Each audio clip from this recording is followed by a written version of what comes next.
Baik, uh, Assalamualaikum warahmatullahi wabarakatuh. Om Swastiastu, Namo Buddhaya, Salam Kebajikan. Selamat malam, sore, siang, dan pagi.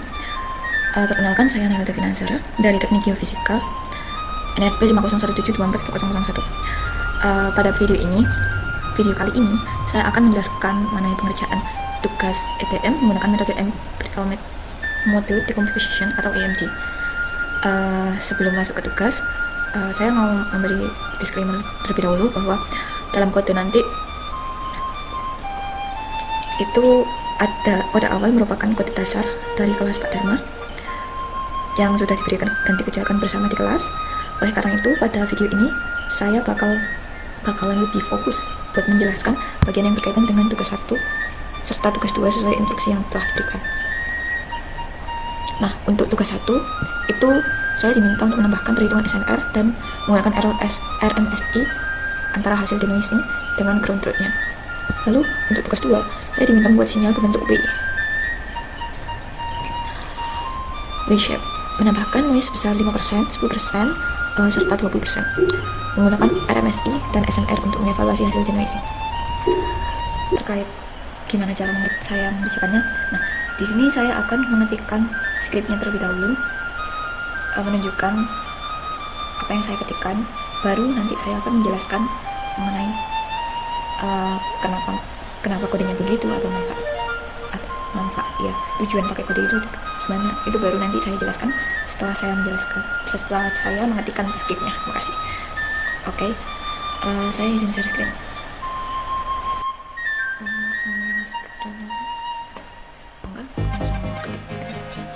Saya izin mengetikkan skripnya.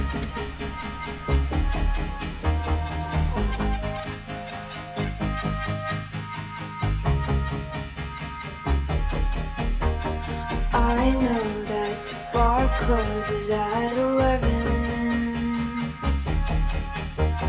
I hope you never finish that beer.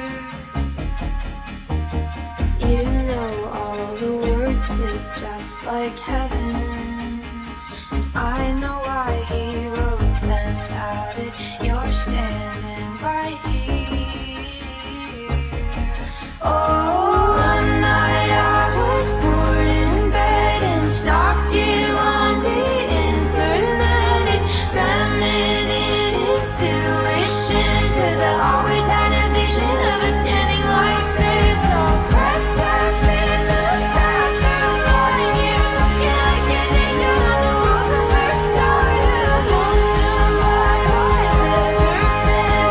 Kiss me and I might drop dead.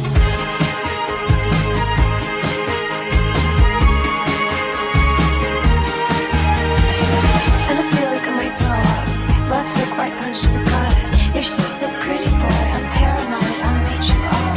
Yeah, I'd love it if you walked me home. If you promise we can go real slow, 'cause I got chewing gum and a bunch of stuff I'd like to know. Like, have you ever been to Japan or taken that Eurostar to France? I've been dropping hints all night that I'd love if you held my hand. Goddamn, in the middle we could make out.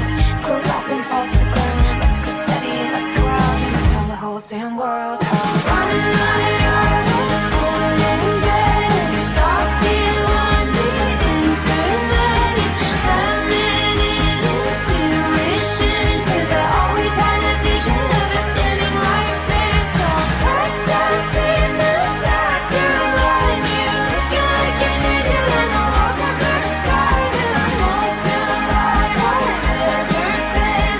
Kiss me and I might.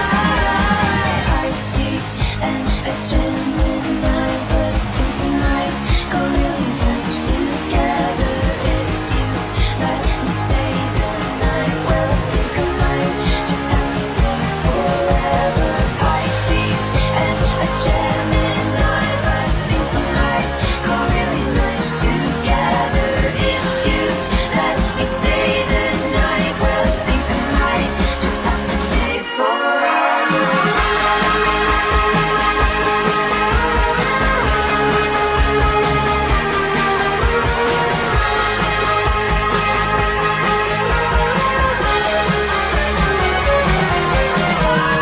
One night I was bored in bed and started talk to you on the internet. It's feminine intuition, 'cause I always had a vision of us standing like this. First up in the bathroom light, you looking like an angel on the walls at first sight. You're the most alive I've ever been, but kiss me and I might. Kiss me and I might. Kiss me and I might drop dead.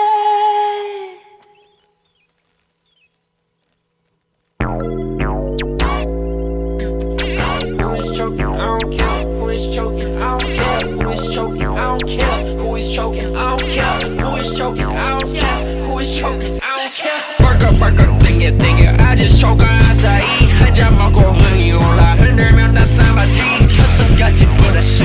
진이 마치 알라딘. All I want is stay. All I want is stay. All that acai. Bring that acai. Work up, think it. I just choke on acai. 내가 많이 좋아해. acai. I just put on the taste. 끄덕끄고 하는 텀이. break up, 보겠시는 마시면 배후에이지. 맛에 소세 시세 호래 책임. 그 다음 날에 제가 어깨 위에 짐을 올리.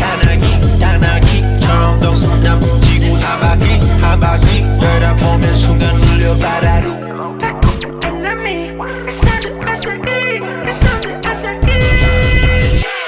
Work up, think it. I just choke on acai.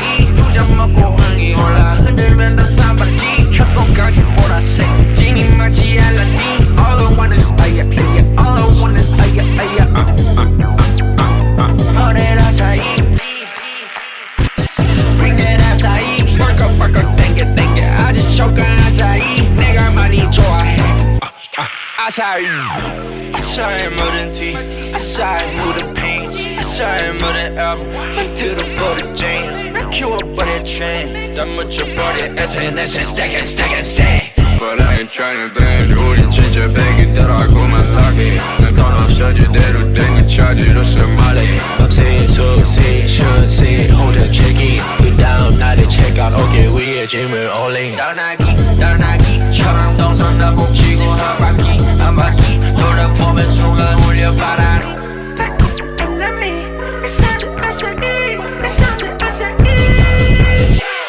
Work up, think it.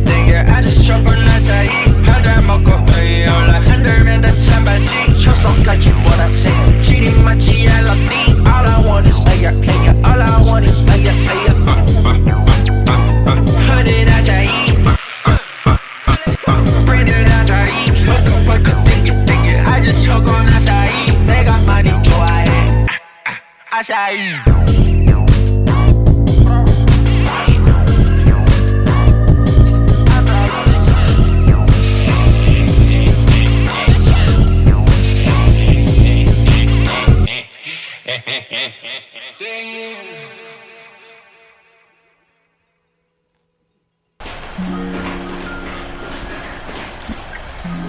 Nah, sekarang waktunya saya jelaskan.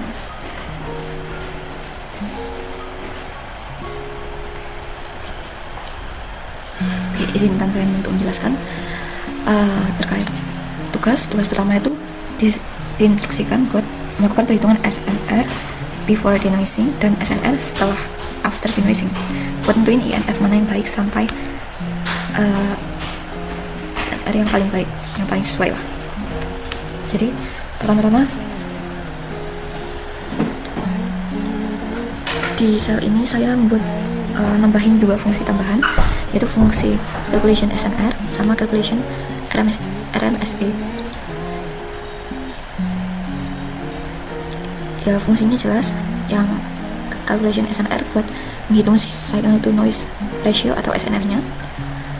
Tujuan dari SNR sendiri itu buat mengetahui seberapa besar kualitas sinyal dibandingkan dengan error atau noise yang masih tersisa.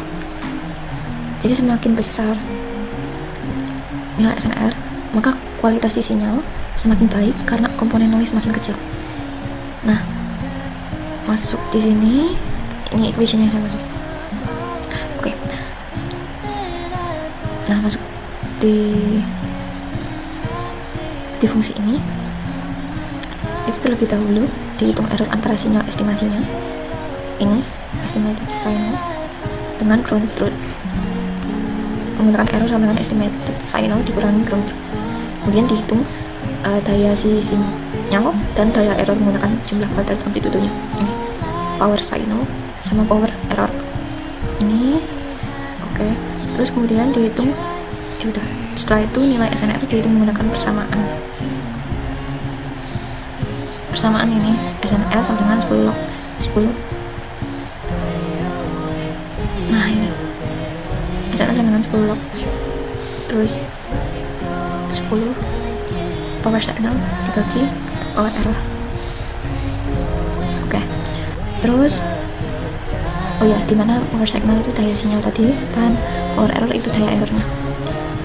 Terus selanjutnya di fungsi kedua itu ada calculation RMSE. RMSE atau root mean square error digunakan untuk mengukur seberapa jauh hasil denoising dari data asli atau ground truth-nya. Nilai RMSE yang kecil menunjukkan bahwa hasil denoising semakin mendekati sinyal sebenarnya. Di bagian akhir sel di sini itu saya menghitung nilai SNR dan RMSE. RMSE-nya sebelum proses denoising dilakukan. Nah, ini nilai yang keluar ini itu yang jadi baseline, yang bakal jadi baseline atau acuan buat bandingin hasil setelah denoisingnya. Oke, next.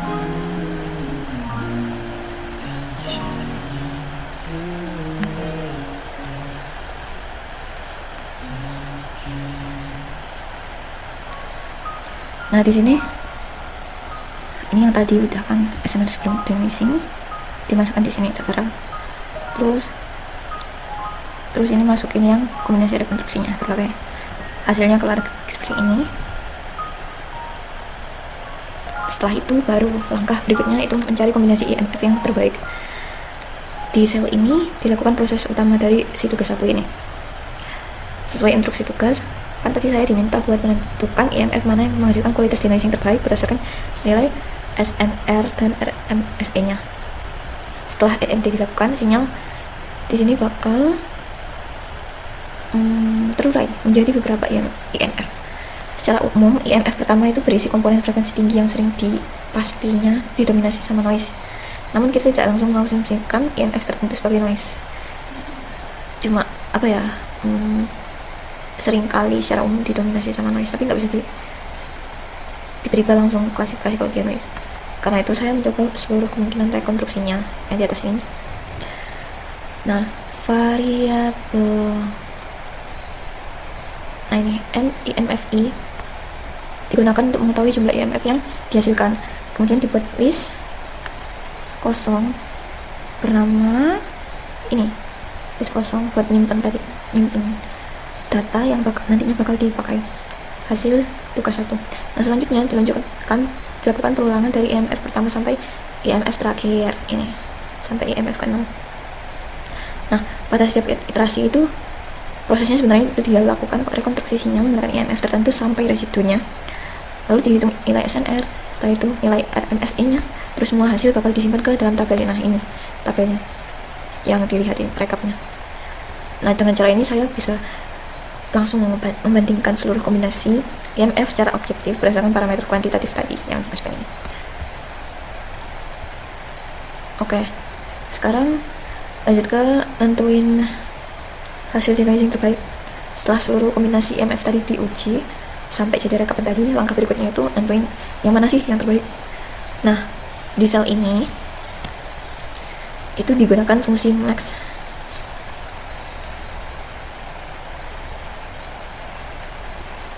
Ini max range length hasil tugas 1 untuk mencari kombinasi dengan nilai SNR tertingginya. Nah, kombinasi tersebut kemudian bakal disimpan ke variabel base ini. Oke, disimpan base IDX, base final. Nah, selanjutnya bakal ditampilin IMF yang digunakan, terus SNR setelah denoising sama RMSE setelah denoising juga, terus perbandingan terhadap kondisi sebelum denoisingnya, terus sama besarnya peningkatan SNR. Nih hasilnya. SNR yang dipakai, IMF yang dipakai 3-7, SNR after 21 desibel dari 13 desibel, RMSE after 6 mV dari 15 mV. peningkatan SNR 7 desibel. Alasan menggunakan SNR tertinggi itu karena tujuan utama dari denoising ialah meningkatkan kualitas sinyal dengan mengurangi pengaruh noise. Selain itu, RMSE juga digunakan sebagai validasi tambahan agar hasil rekonstruksinya tetap mendekati ground truth. Next, kita ke visualisasi. Visualisasi dari juga satu ini. Nah, di sel ini saya membuat dua jenis visualisasi. Visualisasi pertama itu grafik hubungan antara kombinasi EMF dengan nilai SNR. Nah, grafik ini ngelihatin bagaimana kualitas sinyal berubah ketika EMF tertentu dibuang. Ini. Ketika EMF tertentu dibuang. Terus garis vertikal merah ini nunjukin kombinasi terbaik yang menghasilkan SNR maksimum. Nah, visualisasi kedua itu grafik hubungan antara kombinasi EMF dan si RMSE. Karena RMSE mengukur error, maka nilai yang lebih kecil menunjukkan hasil yang lebih baik. Nah, nilai yang lebih kecil itu di indeks EMF 2, sama kayak yang SNR di indeks EMF 2. Setelah itu dibuat visualisasi sinyalnya. Ini visualisasi sinyal ini ngeliatin 3 kurva. Ada ground truth atau sinyal aslinya, terus sinyal noisy-nya, lalu hasil denoising terbaiknya. Dari grafik ini dapat diamati bahwa hasil denoising menjadi lebih halus dan lebih mendekati bentuk asli sinyal dibandingkan sinyal yang masih mengandung noise. Benul. Oke, next. Belum kesimpulan. Dari hasil yang diperoleh dapat dilihat bahwa tidak semua EMF perlu digunakan dalam proses rekonstruksi. Beberapa EMF awal justru banyak mengandung noise frekuensi tinggi. Dengan memilih kombinasi EMF yang tepat, maka nilai SNR meningkat dan nilai RMSE menurun. Ini nunjukin bahwa metode EMD mampu misahin komponen noise dan komponen sinyal dengan cukup baik. Oke.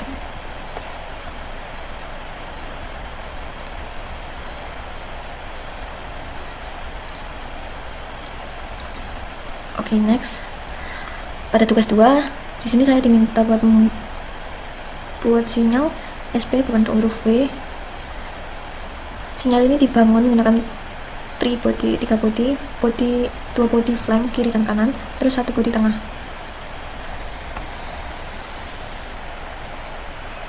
Nah, yang body flank itu dibuat simetris terhadap pusat sehingga menghasilkan 2 lembah utama. Kemudian 1 body di bagian tengah dengan amplitude lebih kecil. Respon dari ketiga body dihitung menggunakan fungsi forward modeling yang telah dibuat sebelumnya di sini. Selanjutnya, gimana berarti ya? Selanjutnya seluruh respons dijumlahkan sehingga menghasilkan sinyal berbentuk huruf W. Nih, dijumlah.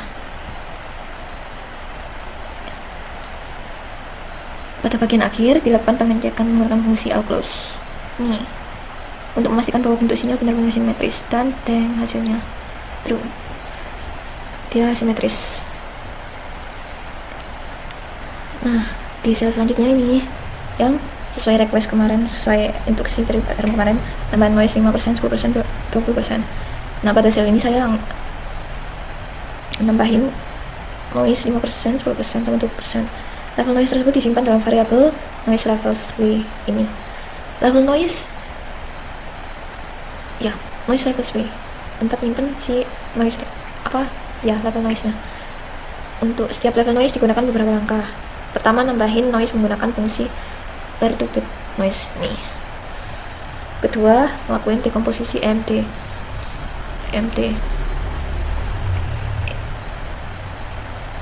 Terus yang langkah ketiga itu ngelakuin rekonstruksi sinyal dengan strategi buang EMF pertama. Di sini ini dibuang EMF pertama.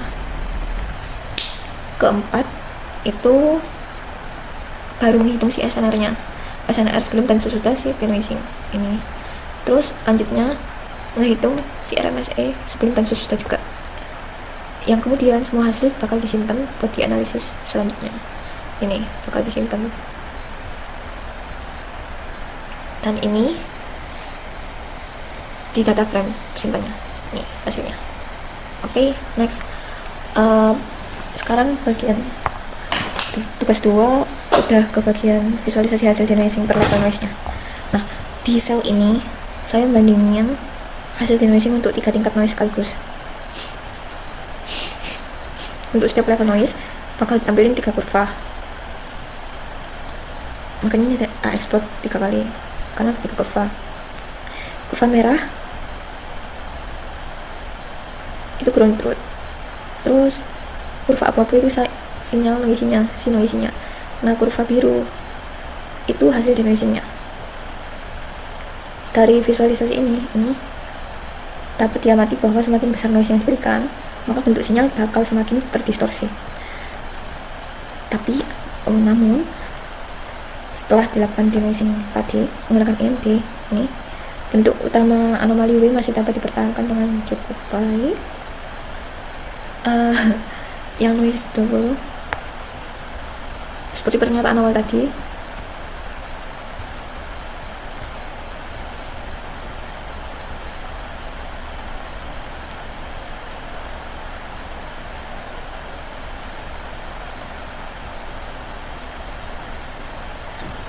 seperti pernyataan awal tadi, semakin besar nilai SNR maka kualitas sinyal semakin baik karena komponen noise semakin kecil. Nah, yang berarti bisa juga disimpulkan kalau berarti kualitas sinyal semakin baik jika komponen noise semakin kecil. Nah, noise 20% kan termasuk besar, makanya kualitas sinyal di sini jelek meski udah di denoising, tapi tetap begitu kelihatan kan nih. Nah,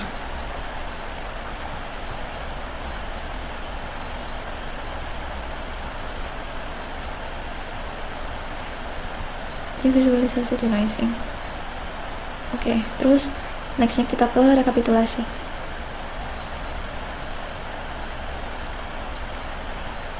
Hasil SNR dan RMSE-nya. Ini di bagian identifikasi multimixing.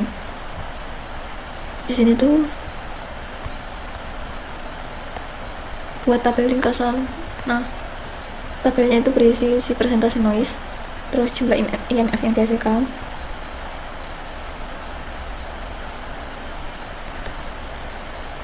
sama korelasi tiap IMF terhadap ground truth-nya. Nih.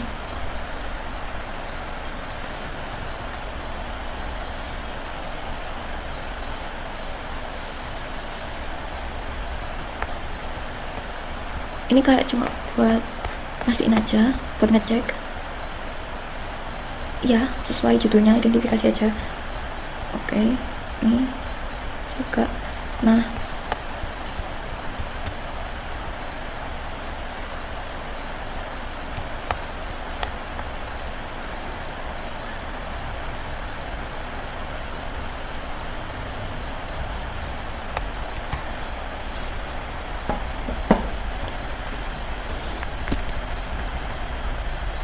ini hasilnya. Sebentar.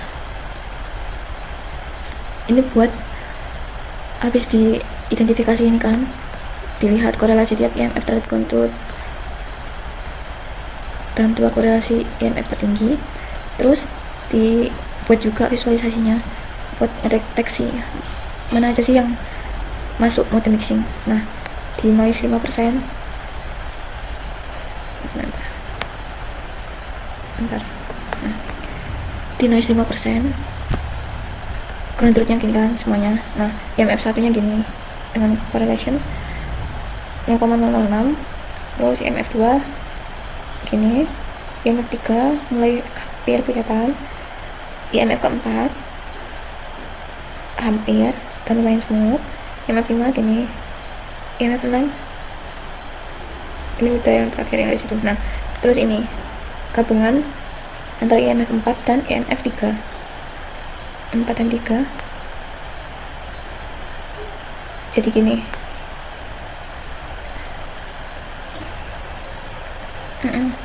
Yang korelasi tertinggi emang 4 sama 3 sih, 0,8, nah yang 0,1, yang lain di bawah 0,0 sekian. Jadi gini penampakannya. Nah, analisis multimixingnya jumlah IMF ada 6 kan tadi. Nah, 2 IMF dengan korelasi tertinggi tadi itu IMF 4 sama IMF 3 dengan nilai sekian. Di sini mode mixing nggak terdeteksi secara signifikan. Terus rasio korelasi IMF terbaik versus IMF kedua itu 5,27. Oke, next ke noise 10%. Karena noise 10%, IMF 1 lumayan besar, IMF 2, terus IMF 3 0,28, IMF 4 0,28 juga, IMF 5 0,47. Nah, di sini kelihatan yang paling besar IMF 5, terus nextnya IMF 4. Jadi yang bakal dikombi IMF 5 sama IMF 4 nih, hampir mendapati si ground truth. Nah, jumlah IMF tadi ada 6 juga. Ini IMF 5, IMF 4. Nah, di sini terdeteksi mode mixing. Rasio korelasi IMF terbaik versus IMF kedua itu 1,65. Nah, rasio kurang dari 2,0 mengindikasikan mode mixing seperti ketentuan awal tadi yang dimasukkan.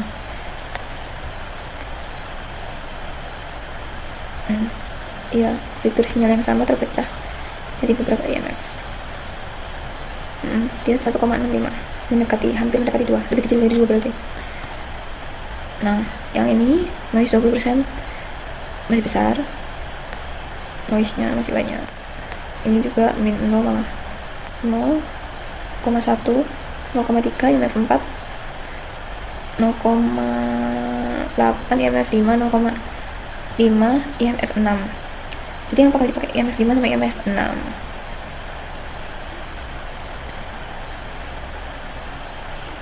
Nih, yang merah ini yang dipakai. Oke. IMF 5 sama IMF 6. Nah, kelihatannya gini. Jelas termasuk mode mixing. Karena nilainya dia rasio korelasi IMF-nya itu 1,61. Rasionya kurang dari 2. Terindikasi sebagai mode mixing. Kalau yang pertama tadi yang noise 5%, dia nilainya tadi 5, sekian, yang berarti dia lebih dari 2, jadi nggak masuk mode mixing.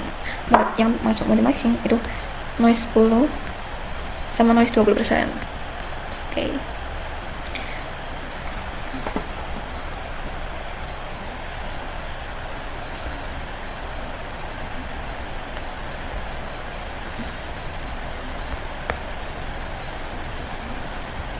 Nah, ini juga rekap nilainya. Di noise level 5% itu jumlah IMF tadi terdeteksi 6 kau. Terus energi concentration ratio-nya 0,47 sekian. Terus correlation ratio tadi 5. Jumlah IMF yang signifikan itu 1.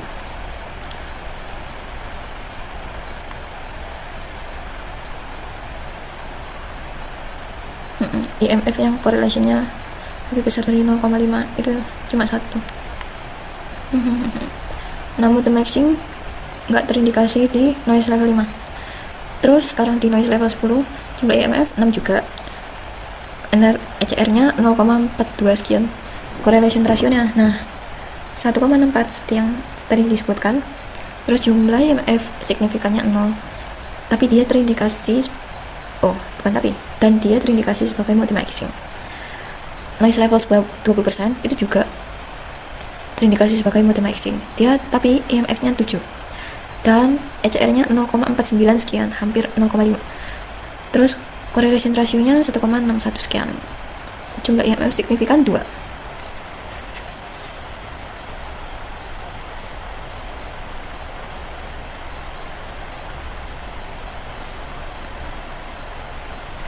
Oh ya, tadi saya belum beritahuin ya sebelum korelasi.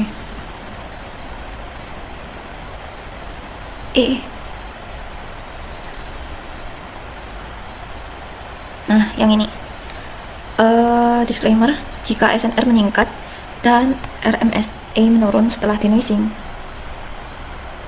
maka proses denoising dapat dianggap berhasil. SNR meningkat dan RMSE menurun, benar, berhasil.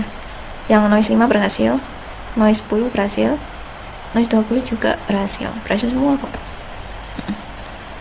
Oke. Nah, dari hasil pengujian terlihat bahwa bahwa ketika level noise meningkat dari 5% menjadi 20%, kualitas sinyal sebelum denoising mengalami penurunan yang signifikan. Benar. Namun metode EMT dia tetap mampu buat meningkatkan kualitas sinyal setelah proses rekonstruksi. Walaupun performa si denoising cenderung menurun pada noise yang lebih besar, bentuk utama anomali W masih dapat dipertahankan di sini. Ini berarti menunjukkan bahwa EMT cukup robust untuk menangani sinyal SP yang terkontaminasi noise pada berbagai tingkat gangguan. Oke.